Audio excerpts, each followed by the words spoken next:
Par exemple, mutuka oyo boza komona eza na sima na ngai. Dans quel pays na mibeko nini oyi komona chargement ya boye?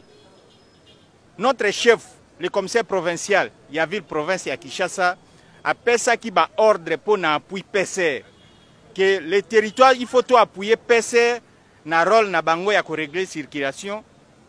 Mais quand vous trouvez ba chauffeur ya modèle oyo, même mokolo mutuka oyo, même mutu a fabriqué ki mutuka soki amoni yango, vraiment à ko regretter. Mutuka oyo c'est prévu pour emema batu, mais pas biloko.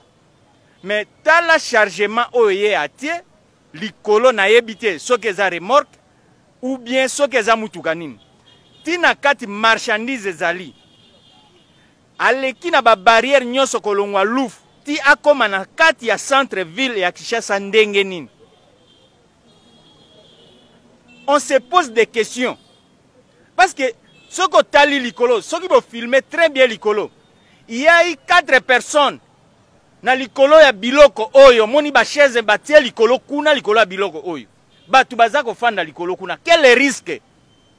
Na kati lisusu, batu na kati ya marchandise bazako fanda. Quel risque? Ce qui mutu ko ebalu, qu'est-ce que mutu wana ko bika?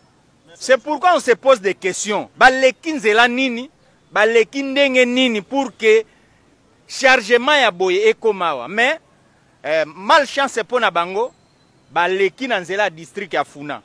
Et pas ya colonel Karl Lewis. Awa mabe koki kolekate. C'est pourquoi on moni baza interpellé. Pour épais sa leçon na ba chauffeur mususu.